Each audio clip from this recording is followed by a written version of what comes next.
ದೀಪಾವಳಿ ಹಬ್ಬದಲ್ಲಿ ದೀಪಗಳು ಎಷ್ಟು ಮುಖ್ಯನೋ ಕಜ್ಜಾಯ ಕೂಡ ಅಷ್ಟೇ ಮುಖ್ಯ.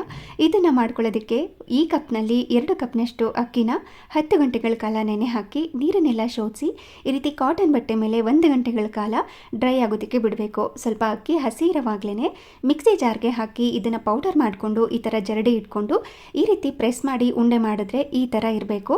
ಹಿಟ್ಟು ಅಷ್ಟು ಹಸಿಯಾಗಿರಬೇಕು. ಈ ರೀತಿ ಪ್ರೆಸ್ ಮಾಡಿ ಒಂದು ಸೈಡಲ್ಲಿ ಎತ್ತಿಟ್ಕೊಳ್ಳಿ. ಒಂದು ಬಾಣಲಿಗೆ 1.5 ಕಪ್ನಷ್ಟು ಬೆಲ್ಲ, 1/4 ಕಪ್ನಷ್ಟು ನೀರನ್ನು ಹಾಕಿ ಉಂಡೆ ಪಾಕನ ತಗೋಬೇಕು. ಪಾಕ ಈ ರೀತಿ ಸಾಫ್ಟಾಗಿ ಇರಬೇಕು. ನಂತರ ಇದಕ್ಕೆ ಸ್ವಲ್ಪ ತೆಂಗಿನಕಾಯಿ ತುರಿ, ಒಣಶುಂಠಿ ಪುಡಿ, ಏಲಕ್ಕಿ ಪುಡಿನ ಹಾಕಿ ಮಿಕ್ಸ್ ಮಾಡಿ ಈ ಹಿಟ್ಟನ್ನು ಸ್ವಲ್ಪನೇ ಹಾಕಿ 1 ಗಂಟೆಲ್ದಂಗೆ ಮಿಕ್ಸ್ ಮಾಡ್ಕೋಬೇಕು. ಇದ್ರ ಮೇಲೆ ಎಣ್ಣೆ ಅಥವಾ ತುಪ್ಪನ ಹಾಕಿ ಗ್ರೀಸ್ ಮಾಡಿ ಇದನ್ನು ಓವರ್ನೈಟ್ ಅಥವಾ 1 ದಿನ ಬಿಟ್ಟರೆ ಪಾಕ ಪರ್ಫೆಕ್ಟಾಗಿ ರೆಡಿಯಾಗಿರುತ್ತೆ. ಬೆಳಿಗ್ಗೆ ಎದ್ದು ನಾವು ಕಜ್ಜಾಯನ ಮಾಡ್ಕೋಬೋದು. ಇದಕ್ಕೆ ಬಿಳಿ ಎಳ್ಳನ್ನು ಹಾಕಿ ಒಂದು ಬಾಳೆ ಎಲೆ ಮೇಲೆ ಈ ಥರ ರೌಂಡಾಗಿ ತಟ್ಟಿ ಕಾದಿರುವಂಥ ಎಣ್ಣೆನಲ್ಲಿ ಹಾಕಿ ಫ್ರೈ ಮಾಡ್ಕೊಳ್ಳೋದು. ಎಣ್ಣೆನ ಮೀಡಿಯಂ ಹೀಟಲ್ಲೇ ಕಾಯಿಸ್ಕೋಬೇಕು. ಹಾಗೆಯೇ ಲೋ ಫ್ಲೇಮ್ ಟು ಮೀಡಿಯಂ ಫ್ಲೇಮ್ನಲ್ಲೇ ಇಟ್ಕೊಂಡು ಕಜ್ಜಾಯನ ಬೇಯಿಸ್ಕೋಬೇಕಾಗತ್ತೆ. ಈ ಥರ ಕಲರ್ ಚೇಂಜ್ ಆಗೋ ತನಕ ಬೇಯಿಸ್ಕೊಂಡು ಈ ರೀತಿ ಎಕ್ಸ್ಟ್ರಾ ಆಯಿಲ್ನ ತೆಗಿಬೇಕು. ನಿಮಗೆ ರೌಂಡಾಗಿ ಬೇಕಿದ್ರೆ ರೌಂಡಾಗಿ ಮಾಡ್ಕೋಬೋದು.